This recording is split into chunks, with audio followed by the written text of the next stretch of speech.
Hello students, welcome to Road to Success. I'm back with a new video, and this time the video is for the students who are doing economics honors. Economics honors वालों के लिए ये video है जो लोग इस बार economics honours में enrol हुए हैं, यानी कि सेमेस्टर 1 के स्टूडेंट्स के लिए ये वीडियो मैंने बनाया है। और बता दूं कि वीडियो किस बारे में है। सो इस वीडियो में मैं माइक्रो इकोनॉमिक्स और माइक्रो इकोनॉमिक्स का जो बहुत ही फेमस बुक है प्रिंसिपल ऑफ इकोनॉमिक्स बाय मैनक्यू, जो बुक आप लोग रेफरेंस के तौर पे यूज करते हैं, मैंने सोचा कि क्यों ना आपकी थोड़ी मदद की जाए इस एग्जाम के लिए, यानी कि फर्स्ट सेमेस्टर के एग्जाम के लिए। और इस बुक के जो सॉल्यूशंस हैं, यानी कि जो पीछे का जो क्वेश्चंस है, उनके क्वेश्चंस को डिस्कस किया जाए, आपके सामने रखा जाए। और पहला 2 चैप्टर जो है मुझे लगा कि उतना इम्पोर्टेंट नहीं है, तो मैंने थर्ड चैप्टर से वीडियो बनाना शुरू किया। और इंटरडिपेंडेंस और गेन्स फ्रॉम ट्रेड जो चैप्टर है आप लोगों का, उस पर मैं एक डिस्कशन करूंगा पीछे के क्वेश्चंस पे। और दोस्तों मैं बता दूं कि मैनक्यू के बुक में पीछे 2 टाइप के क्वेश्चंस होते हैं। एक होता है क्वेश्चंस फॉर रिव्यू और एक होता है प्रॉब्लम्स एंड एप्लीकेशन। तो मैं बोल दूं आप लोगों को कि मैं प्रॉब्लम्स एंड एप्लीकेशंस वाले पार्ट का वीडियो बनाऊंगा, क्योंकि आपके एग्जाम के पर्सपेक्टिव से ये ज्यादा इंपॉर्टेंट है, यहाँ से ही क्वेश्चंस रहते हैं। कैलकटा यूनिवर्सिटी में तो सेम टू सेम मैनक्यू के पीछे वाला क्वेश्चंस को दिया गया है पास्ट ईयर में। सो आई होप बाकी की यूनिवर्सिटी में भी दिया गया हो। सो आप लोग समझ सकते हैं कि ये मैनक्यू कितना इंपॉर्टेंट बुक है आप लोगों के लिए। और मैं इस वीडियो में मैंने 2 क्वेश्चंस लिखा है ऑलरेडी, मैंने लिख के रखा है 2 क्वेश्चंस। मैं ज्यादा क्वेश्चंस एक दिन में नहीं रखूंगा, क्योंकि वीडियो से बहुत बड़ा हो जाएगा, मोनोटोनस हो जाएगा। मैं कुछ 2-4 क्वेश्चंस रखूंगा depending upon the size of the question, ताकि छोटा वीडियो हो सके, आप लोग देख सके और उससे आपको कुछ हेल्प मिल सके। और बस यही बोलूंगा कि अगर आपको वीडियो पसंद आए, अगर आपको लगे कि हाँ इसमें कुछ वैल्यू है, तो इसको अपने दोस्तों के साथ शेयर करें, उन लोग को भी दें, ताकि उन लोग को भी एक मौका मिले इस डिस्कशन के पार्ट होने का। और बस यही मुझे कहना है, शुरू करते हैं फिर इस वीडियो को। और हाँ दोस्तों, मैं एक बात आपको और बता दूं कि मैंने जो बुक फॉलो किया मैनक्यू का, और आपके पास जो बुक है मैनक्यू का, हो सकता है कि उसमें एडिशन का फर्क हो। जैसे कि मैंने 6th एडिशन की बुक को फॉलो किया है, हो सकता है आपके पास कोई और एडिशन की बुक हो। तो इट इज पॉसिबल कि मैंने जो क्वेश्चन को यहाँ पे नंबर 1 देके लिखा है, ये आपके बुक में कोई और नंबर पे हो। क्वेश्चन तो होगा बट नंबरिंग अलग हो सकती है। तो अगर नंबरिंग में थोड़ा ऊपर नीचे तो उसे प्लीज मैनेज कर लीजिए। मैं बुक का स्क्रीनशॉट, बुक का फोटो को शेयर नहीं कर सकता, क्योंकि वो कॉपीराइट का क्लेम हो जाएगा। इसलिए मैंने क्वेश्चन लिख डाला है यहाँ पे, मैंने क्वेश्चन लिख दिया है अच्छी तरह से, और अब इसके सॉल्यूशंस को हम डिस्कस करेंगे। ऑलराइट, तो पहला क्वेश्चन क्या है? पहला क्वेश्चन है कि Maria can read 20 pages of economics and in an hour, and she can also read 50 pages of sociology in an hour. यानी कि मारिया है, और मारिया इकोनॉमिक्स पढ़ सकती है, और मारिया सोशियोलॉजी भी पढ़ सकती है। मारिया 1 घंटे में 20 पेज इकोनॉमिक्स पढ़ लेती है। So in one hour Maria can read 20 pages of economics, 20 pages of economics, okay, and 50 pages of sociology in 1 hour. She can read 50 pages of sociology, okay. अब यहाँ क्या दिया हुआ है? She spends 5 hours per day studying. अब Maria एक दिन में 5 घंटे की पढ़ाई करती है। अब ये मारिया पे डिपेंड करता है कि वो अपने इस 5 hours को इकोनॉमिक्स में और सोशियोलॉजी में किस तरह से डिवाइड करेगी, किस तरह से डिस्ट्रीब्यूट करेगी। क्या वो इकोनॉमिक्स ज्यादा पढ़ेगी या वो सोशियोलॉजी ज्यादा पढ़ेगी? अब ये भी डिपेंड करता है कि मारिया जो है वो 1 घंटे में सिर्फ 20 पेजेस इकोनॉमिक्स पढ़ सकती है, पर सोशियोलॉजी वो 50 पेज पढ़ लेती है। इसका क्या मतलब हुआ? इसका मतलब हुआ कि शायद मारिया को इकोनॉमिक्स समझने में थोड़ा मुश्किल होता है, इसलिए वो 1 घंटे में सिर्फ 20 ही कर पाती है। पर सोशियोलॉजी शायद उसमें, सोशियोलॉजी में उसका अच्छा कमांड है, वो 50 पेज सोशियोलॉजी का 1 घंटे में पढ़ लेती है। यानी कि हम बोल सकते हैं कि मारिया जो है वो सोशियोलॉजी में ज्यादा एक्सपर्ट है, सोशियोलॉजी में वो स्पेशलाइज्ड है। So that's the word we should use. She is specialised in sociology, not so in economics, okay. So पहला क्वेश्चन क्या है? Draw Maria's production possibility frontier for reading economics and sociology. अब ये तो बहुत ही आसान क्वेश्चन है, आप लोगों ने 11 से पढ़ा है पीपीएफ। तो हम एक ग्राफ बनाएंगे, एक तरफ हम रखेंगे वो इकोनॉमिक्स कितना पढ़ती है, इकोनॉमिक्स, और एक तरफ हम रखेंगे वो सोशियोलॉजी कितना पढ़ती है, ठीक है। अब याद करिए कि 5 घंटे वो पढ़ाई कर सकती है maximum, she can study 5 hours। अब 1 घंटे में वो 20 पेज इकोनॉमिक्स पढ़ती है, तो 5 घंटे में कितना पढ़ेगी? That is 20 into 5, 100।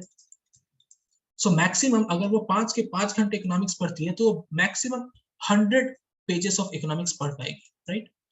और अगर वो पूरे 5 आवर्स को डिवोट कर दे सोशियोलॉजी में तो वो 250 पेजेस ऑफ सोशियोलॉजी पढ़ पाएगी, क्योंकि वो 1 घंटे में 50 पेज पढ़ती है। सो सोशियोलॉजी का उसका मैक्सिमम लिमिट होगा 250 and that is the PPF of Maria. That is the PPF of Maria for reading economics and sociology. बड़ा ही इजी सवाल था, बड़ा ही हल्का सा सवाल था। जो दूसरा सवाल है, what is Maria's opportunity cost for reading 100 pages of sociology. अगर मारिया 100 पेजेस ऑफ सोशियोलॉजी पढ़ती है, इसको मिटा दूंगा मैं,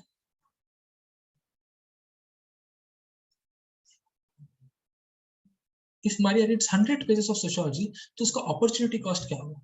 अब दोस्तों समझते हैं अपॉर्चुनिटी कॉस्ट क्या होता है। अपॉर्चुनिटी कॉस्ट का मतलब होता है हमारे कुछ करने से हमने जिस चीज को फॉरगो किया, यानी हमने जिस चीज का बलिदान दिया है, उसे हम अपॉर्चुनिटी कॉस्ट कहते हैं। जैसे आप लोग आज इकोनॉमिक्स ऑनर्स कर रहे हैं, ठीक है, तो हो सकता है आपने कोई दूसरे ऑप्शन को छोड़ के इकोनॉमिक्स ऑनर्स चुना। हो सकता है आप बीकॉम कर सकते थे, पर आपने इकोनॉमिक्स ऑनर्स चुना। सो इकोनॉमिक्स ऑनर्स चुनने का आपका अपॉर्चुनिटी कॉस्ट क्या है, बीकॉम ऑनर्स। अगर आप आज इकोनॉमिक्स ऑनर्स नहीं करते तो आप आज बीकॉम ऑनर्स कर रहे होते। तो आपने किस कीमत पे इकोनॉमिक्स ऑनर्स चुना है, तो बीकॉम की कीमत पे आपने इकोनॉमिक्स ऑनर्स चुना है। इसे समझने का एक और तरीका, जैसे अभी मैं आप लोग को पढ़ा रहा हूँ, राइट, एक लेक्चर बना रहा हूँ और शायद मुझे इसमें 20-25 मिनट लग जाए। अब इन 20-25 मिनट में अगर मैं ये लेक्चर नहीं बनाता तो मैं क्या कर सकता था, मैं इन 20-25 मिनट में नेटफ्लिक्स देख सकता था, बिंज वॉच कर सकता था कुछ, है ना। तो अगर कोई पूछे कि तुम्हें इस लेक्चर को क्रिएट करने का अपॉर्चुनिटी कॉस्ट क्या है, तुमने क्या बलिदान दिया, तो मैं बोलूंगा कि मैंने नेटफ्लिक्स के जो वेब सीरीज है उसका बलिदान दिया। तो इसे अपॉर्चुनिटी कॉस्ट कहते हैं। तो अगर मारिया 100 पेजेस ऑफ सोशियोलॉजी पढ़ ले, 100 पेजेस ऑफ सोशियोलॉजी, तो उसका बलिदान क्या होगा, वो किस कॉस्ट पे सोशियोलॉजी पढ़ेगी। तो देखिए 50 पेजेस ऑफ सोशियोलॉजी वो पढ़ लेती है 1 घंटे में, यानी 100 पेजेस ऑफ सोशियोलॉजी वो पढ़ डालेगी 2 घंटे में। अब सोचिए 100 पेजेस ऑफ सोशियोलॉजी उसने 2 घंटे में पढ़ डाला। अगर ये 2 घंटे वो सोशियोलॉजी नहीं पढ़ती और इकोनॉमिक्स पढ़ती तो इन 2 घंटे में वो कितना इकोनॉमिक्स कवर कर पाती। तो 1 घंटे में वो 20 पेजेस पढ़ती इकोनॉमिक्स का, 2 घंटे में वो 40 पेजेस पढ़ लेती, यानी कि इन 2 घंटे में वो 40 पेजेस इकोनॉमिक्स पढ़ सकती थी। जो उसने नहीं पढ़ा, उसने सोचा कि 2 घंटे में 40 पेज इकोनॉमिक्स कवर होगा, तो क्यों ना 2 घंटे में 100 पेज सोशियोलॉजी पढ़ लिया जाए। तो उसके 100 पेज सोशियोलॉजी पढ़ने का अपॉर्चुनिटी कॉस्ट हुआ 40 pages of economics. I hope आप लोग को ये बात समझ में आ गई होगी। ओके, और अगर आपको कुछ कंफ्यूजन है तो कमेंट बॉक्स में बताइए मुझे, मैं आपको डाउट को सॉल्व करूंगा। ओके, चलते हैं नेक्स्ट क्वेश्चन में। तो ये रहा अगला क्वेश्चन। अगला क्वेश्चन क्या है कि American and Japanese worker can each produce 4 cars a year. An American worker can produce 10 tons of grain a year, whereas a Japanese worker can produce 5 tons of grain a year.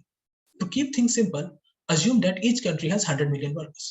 तो सबसे पहले देखिए, एक country है US और एक country है Japan, ठीक। एक कंट्री में 2 प्रोडक्ट तैयार हो रहा है, एक कार और एक ग्रेन। यूएस भी कार ग्रेन प्रोड्यूस कर रहा है और जापान भी कार ग्रेन प्रोड्यूस कर रहा है। टू कीप थिंग्स सिंपल, ये बोला गया कि दोनों कंट्री में 100 मिलियन वर्कर्स है, इसमें भी 100 मिलियन वर्कर्स है और इसमें भी 100 मिलियन वर्कर्स है।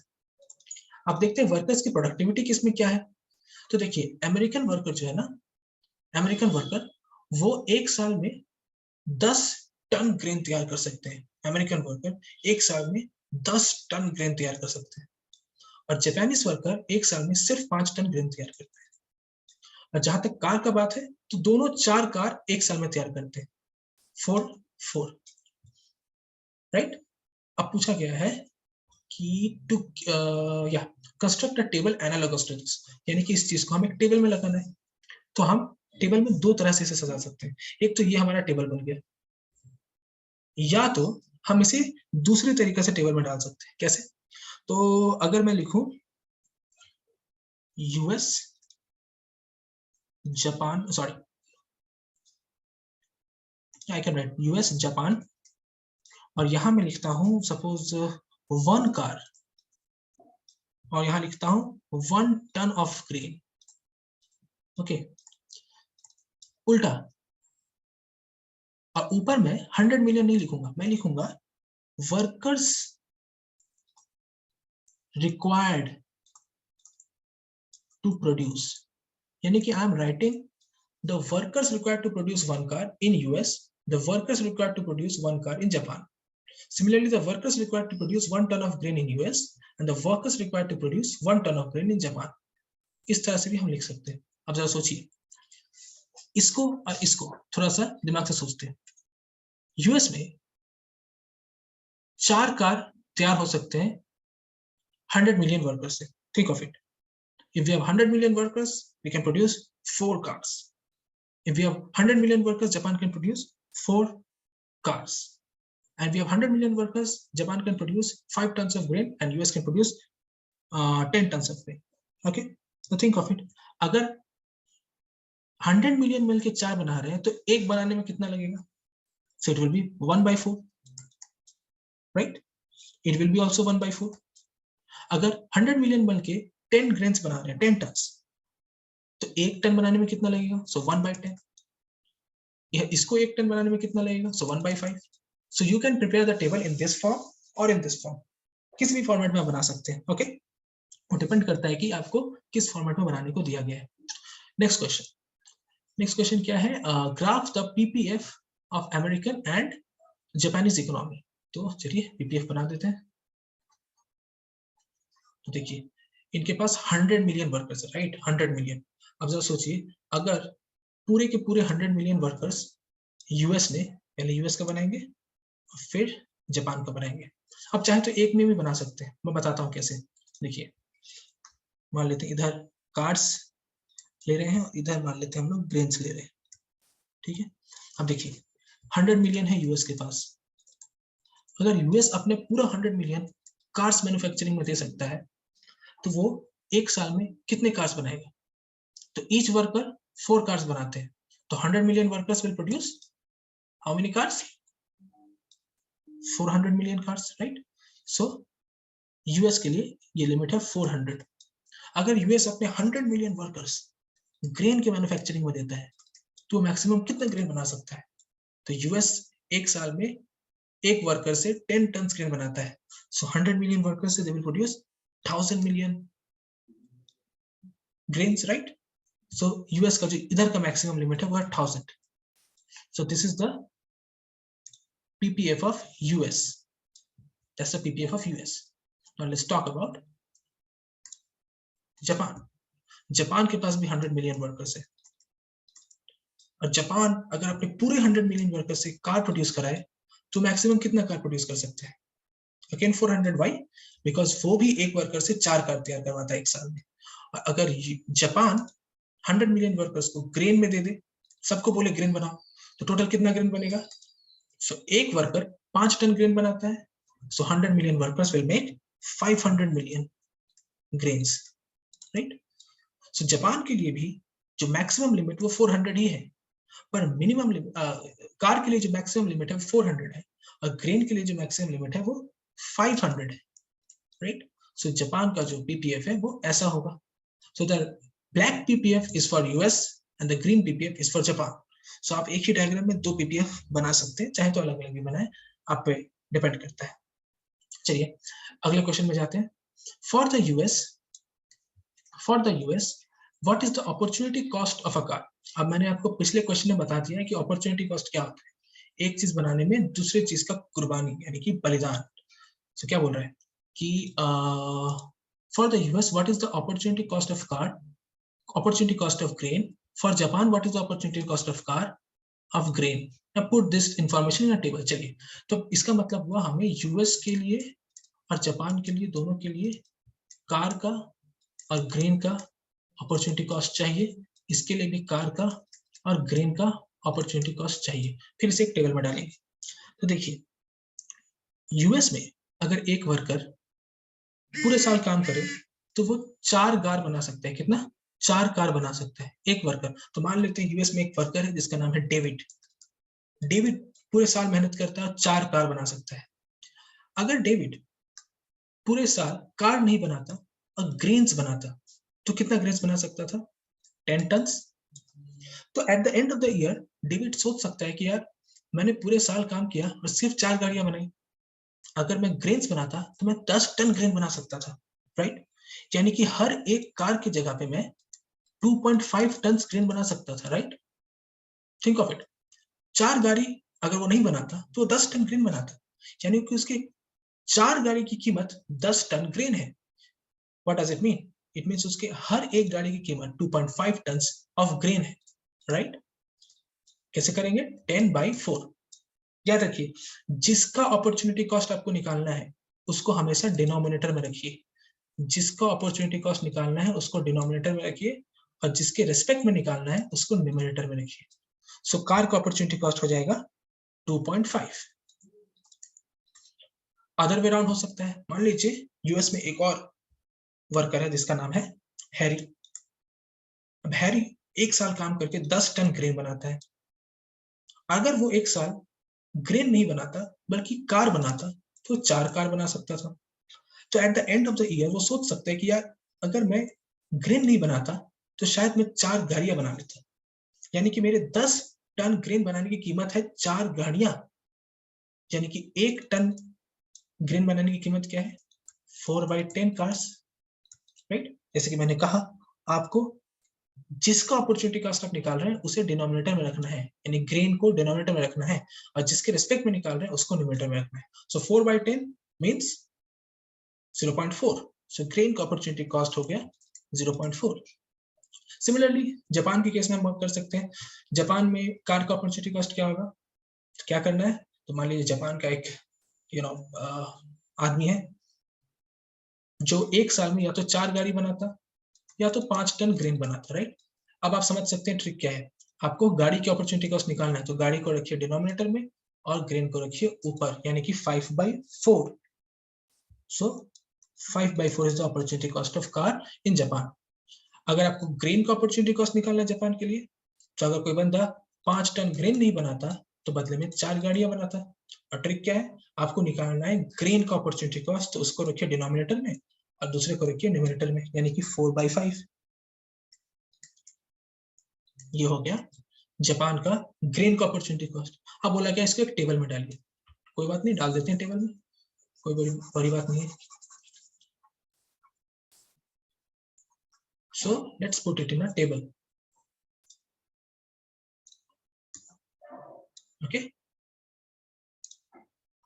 यहां डाल दिया हम लोगों ने यूएसए, जापान, इधर है कार, इधर है ग्रेन। यूएसए में कार की अपॉर्चुनिटी कॉस्ट कितनी है? 2.5। ग्रेन की कितनी है? 0.4। जापान में कितनी है कार की अपॉर्चुनिटी कॉस्ट? 5/4 और यूएस में है 4/5। सिंपल। ओके, हो गया question number C. Now let's move to question number D. What does question number D says? Which country has an absolute advantage in producing car and which country has an absolute advantage in producing grain? अब दोस्तों absolute advantage का मतलब समझ लेते हैं और अगले question में कंपैरेटिव एडवांटेज पूछा है तो उसका मतलब भी समझ लेते हैं। ठीक है, एक साथ समझ लेते हैं फिर दोनों को सॉल्व कर लेंगे एक साथ। जब हम कंपैरेटिव एडवांटेज एब्सोल्यूट एडवांटेज की बात करें ना, तो इसका मतलब होता है कि आप किसी प्रोडक्ट को कम यूनिट्स ऑफ इनपुट में बना रहे हैं, कम यूनिट्स ऑफ इनपुट में बना रहे हैं, तो आप बोलोगे कि आपका उसमें एब्सोल्यूट एडवांटेज है। फॉर एग्जाम्पल, मान लीजिए 2 इंसान है, एक है राधे और एक है श्याम। अब ये दोनों मिलकर बना रहे हैं बांसुरी। ठीक है, तो हम मेकिंग बांसुरी, तो राधे और श्याम मिलकर बना रहे हैं बांसुरी। अब मान लीजिए राधे जो है वो 3 दिन में बनाता है बांसुरी, 3 डेज में, और श्याम जो है वो इसे 2 दिन में ही बना लेता है, 2 दिन में। तो यहाँ पे इनका इनपुट क्या है? यहाँ पे इनका इनपुट है number of days devoting to produce a bansuri, यानी कि एक बांसुरी बनाने में राधे को 3 दिन लगता है और श्याम को सिर्फ 2 दिन लगता है। यानी कि हम बोल सकते हैं श्याम का बांसुरी बनाने में एक एब्सोल्यूट एडवांटेज है। अब कंपैरेटिव एडवांटेज क्या होता है? कंपैरेटिव एडवांटेज का मतलब होता है कि आप किस चीज को कम अपॉर्चुनिटी कॉस्ट में बना रहे हैं। किस चीज को बनाने में आपका अपॉर्चुनिटी कॉस्ट कम लग रहा है। अब जानते हैं आप अपॉर्चुनिटी कॉस्ट क्या होता है? अपॉर्चुनिटी कॉस्ट का मतलब होता है बलिदान। आप क्या चीज फोरगो कर रहे हैं उस चीज को लेने के लिए। अब मान लीजिए कि आपने सोचा कि आज मैं माइक्रो पढ़ूंगा, ओके, और आपके पास दो ऑप्शंस और हैं, या तो आप मैथ्स पढ़ लीजिए या तो आप स्टैटिस्टिक्स पढ़ लीजिए, ठीक है। तो अच्छा, दो नहीं, एक ही रखते हैं, माइक्रो नहीं तो मैथ्स, ओके। तो या तो आप मैथ्स पढ़िएगा या तो माइक्रो पढ़िएगा। अब जरा सोचिए, अगर आप एक चैप्टर माइक्रो एक दिन में पढ़ते हैं, एक चैप्टर माइक्रो एक दिन में, और मैथ इको का एक ही दिन में आप दो चैप्टर पढ़ डालते हैं, ठीक है, तो आप में किस चीज का अपॉर्चुनिटी कॉस्ट ज्यादा हुआ? सोच के देखिए। अगर आप एक दिन पूरा माइक्रो पढ़िएगा, आप देखिएगा कि आपने एक ही चैप्टर कवर किया, आप सोचिएगा क्यों ना मैं मैथ्स पढ़ लेता, हाय हाय, अगर मैं मैथ्स पढ़ता तो मेरा दो चैप्टर पूरा होता। यानी कि माइक्रो पढ़ना महंगा पड़ गया यार, दो चैप्टर हो जाते मैथ्स के, एक ही चैप्टर हुआ यार माइक्रो का, कोई बात नहीं। इसको उल्टा सोचिए, अगर आप मैथ्स पढ़ते 2 घंटा, at the end of the day आप सोचते कि अगर आप मैथ्स नहीं पढ़ते आज तो बदले में क्या पढ़ पाते, तो जवाब आता है एक चैप्टर माइक्रो। तो आपको उतना तकलीफ नहीं होता, आपको लगता है कोई बात नहीं, मैं बेटर सिचुएशन में हूँ, मैंने मैथ्स पढ़ा तो दो चैप्टर कंप्लीट किया, अगर मैं माइक्रो पढ़ता तो एक ही चैप्टर कंप्लीट हो पाता। यानी कि मैथ्स पढ़ने का अपॉर्चुनिटी कॉस्ट सस्ता है, चीप है, पर माइक्रो पढ़ने का अपॉर्चुनिटी कॉस्ट आपके लिए महंगा है, एक्सपेंसिव है। एक चैप्टर माइक्रो के लिए दो चैप्टर मैथ्स का कुर्बानी देना पड़ता है, पर एक दो चैप्टर मैथ्स के लिए सिर्फ एक चैप्टर माइक्रो का ही कुर्बानी देना पड़ता है। So micro is cheaper, Mexico is cheaper for you and micro is expensive for you. यानी कि आपका अपॉर्चुनिटी कॉस्ट मैथ इको में ज्यादा, आपका कॉम्पिटिटिव एडवांटेज मैथ इको में ज्यादा है, क्योंकि आप उसको कम अपॉर्चुनिटी कॉस्ट में हासिल कर सकते हैं। So competitive advantage is the advantage on a good if you can have it at a low opportunity cost. Okay, so I hope मैं आपको समझा सका हूँ। खैर, अब ये क्वेश्चन नंबर डी और ई एक बार कर लेते हैं। so क्वेश्चन नंबर डी क्या बोल रहा है? which country has an absolute advantage in producing car? तो जरा सोचिए, कौन सी कंट्री में कम इनपुट में कार प्रोड्यूस हो जा रहा है और कौन सी कंट्री में कम इनपुट में ग्रेन्स प्रोड्यूस हो जा रहा है, तो सोच के देखते हैं। जापान में और अमेरिका में एक वर्कर 4 गाड़ियां तैयार कर सकता है, यानी कि एक अमेरिकन वर्कर भी एक साल में 4 गाड़ियां तैयार करता है, एक जापानीज वर्कर भी एक साल में 4 गाड़ियां तैयार करता है, यानी कोई किसी से कम नहीं है, दोनों बराबर है। इसका मतलब कार में किसी भी कंट्री का एब्सोल्यूट एडवांटेज नहीं है। No country has absolute advantage in car manufacture. एक बार ग्रेन्स का देख लेते हैं।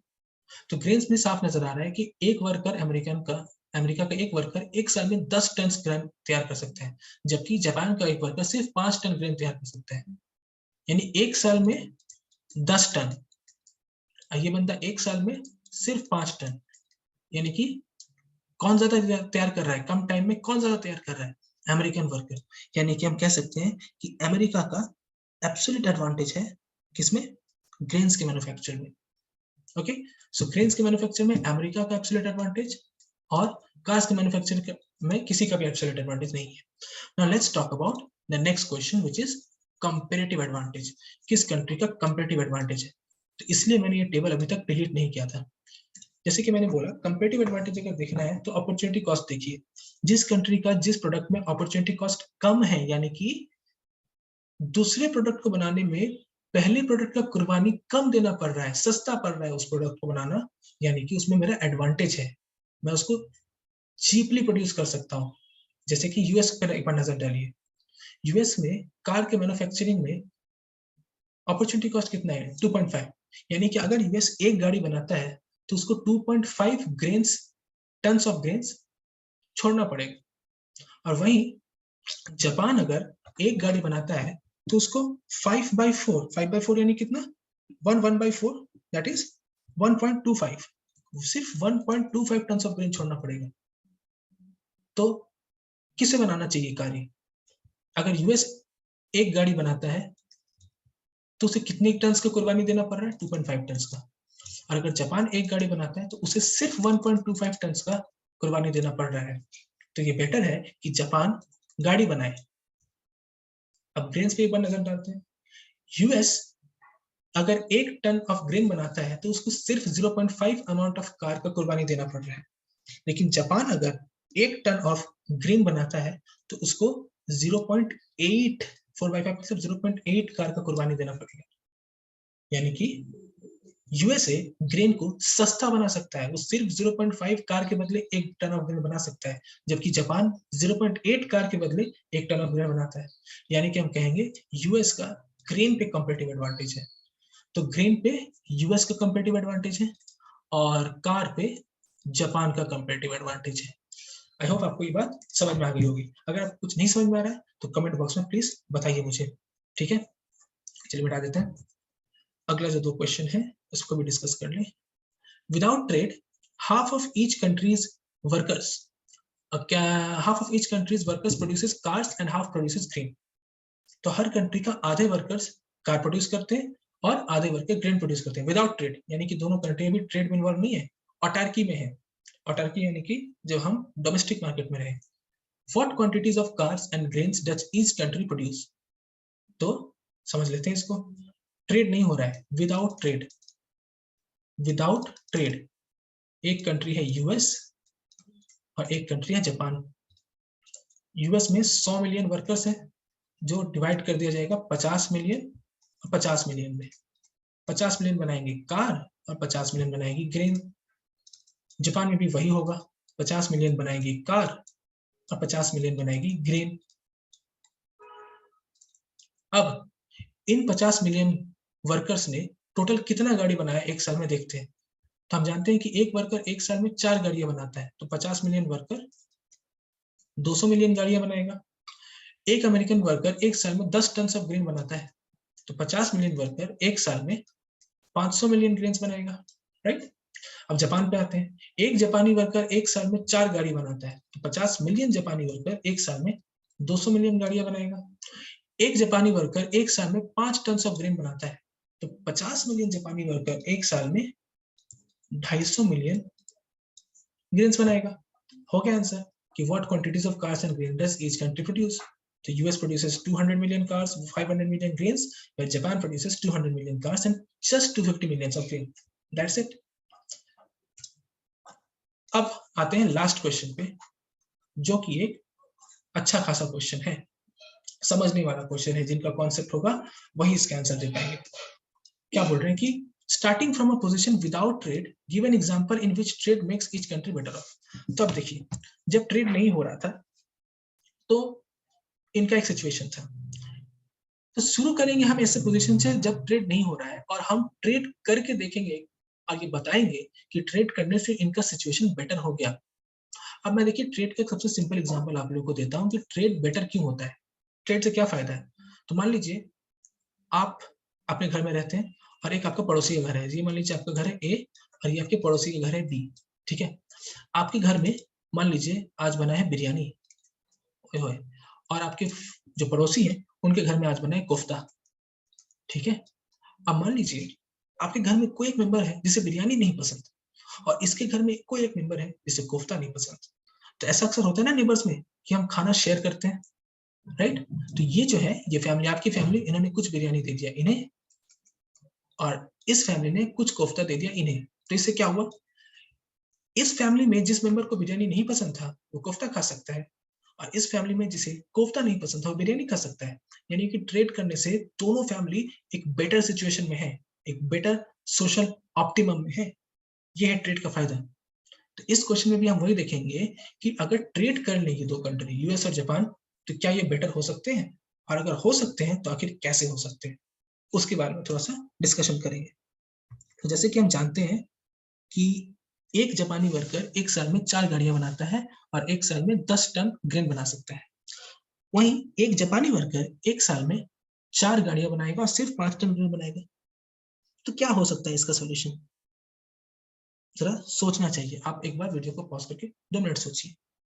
आई होप आपने सोच लिया होगा। नाउ सपोज यूनाइटेड स्टेट्स अपने एक वर्कर को कार मैन्युफैक्चरिंग से हटा के ग्रेन मैन्युफैक्चरिंग में डाल दे। यूनाइटेड स्टेट्स अपने एक वर्कर को कार से शिफ्ट करके ग्रेन में डाल दे, तो क्या होगा? वो वर्कर 4 गाड़ियां कम बनाएगा और 10 टन ग्रेन देश में ज्यादा मैन्युफैक्चर होगा, राइट? देश में 4 गाड़ियां कम मैन्युफैक्चर होंगी और 10 टन ग्रेन ज्यादा मैन्युफैक्चर होगा, राइट? अब सपोज यूनाइटेड स्टेट्स ने 10 टन ग्रेन में से, जो उसने ज्यादा प्रोड्यूस किया है, उसमें से 7 टन ग्रेन दे दिया जापान को, 7 टन ग्रेन दे दिया जापान को, ओके? और बदले में जापान से ले लिया 4 गाड़ी, 4 कार्स ले लिया। अब याद करिएगा, जापान ने, यूएस ने एक भी गाड़ी नहीं बनाया था। यूएस ने, जो एक वर्कर यूएस का 4 गाड़ी बना सकता था, उसने नहीं बनाया। उसने उसके बदले 10 टन ग्रेन बनाया और उसने ग्रेन दे दिया, कुछ 10 टन में से कुछ ग्रेन दे दिया जापान। अब बदले में जापान से ले लिया 4 गाड़ी, क्यों? कि भाई मैंने तुम्हें 7 टन ग्रेन दिया, तो कुछ तो दो बदले में। तो बदले में जापान ने दिया 4 गाड़ी। अब इससे क्या फायदा होगा? देखिए, जापान जो है, यूएस जो है ना, वो 4 गाड़ियों की कीमत 10 टन ग्रेन समझता है। सोच के देखिए, अगर यूएस में एक वर्कर 4 गाड़ी नहीं बनाता, तो बदले में 10 टन ग्रेन बनाता, राइट? यानी कि उसकी 4 गाड़ियों की कीमत 10 टन ग्रेन है। लेकिन अब सिचुएशन समझिए, अब भी यूएस के पास 4 गाड़ी है, जो उसने सिर्फ 7 टन ग्रेन के बदले पा लिया। उसने जापान को 4 गाड़ियों के लिए 7 टन ग्रेन नहीं, 10 टन ग्रेन नहीं दिया, सिर्फ 7 टन ग्रेन दिया है। यानी कि अब यूएसए 4 गाड़ियों को सस्ते दाम में ले रहा है ट्रेड करने से। ये पॉसिबल क्यों है? क्योंकि एक गाड़ी की कीमत यूएस में 10 टन है, पर जापान में सिर्फ 5 टन है। जरा सोच के देखिए, आप समझिए, एक यूएस के बंदे हैं, अगर आप 4 गाड़ी नहीं बनाते तो 10 टन ग्रेन बनाते, यानी कि आपके लिए 4 गाड़ियों की कीमत 10 टन ग्रेन है। पर जापानीज के लिए 4 गाड़ियों की कीमत 10 टन ग्रेन नहीं है, 4 गाड़ियों की कीमत उनके लिए सिर्फ 5 टन ही ग्रेन है। इसका मतलब क्या है? अगर यूएस 4 गाड़ी नहीं बनाएगा तो उसे 10 टन ग्रेन बनाना पड़ेगा। पर उसने क्या किया? उसने 10 टन ग्रेन बनाया, 7 टन इसे दे दिया, अब बदले में 4 गाड़ी इससे ले ली। यानी कि यूएस को 4 गाड़ी लेने के लिए अभी सिर्फ 7 टन ही ग्रेन देना पड़ा।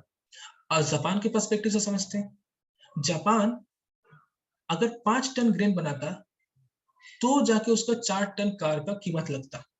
जापान 5 टन ग्रेन को 4 गाड़ियों की कीमत से देखता है। उसे लगता है कि अगर मैं 5 टन ग्रेन नहीं बनाऊंगा तो मैं 4 गाड़ियां बना लूंगा, या अगर मैं 4 गाड़ियां नहीं बनाऊंगा तो मैं 5 टन ग्रेन बना लूंगा।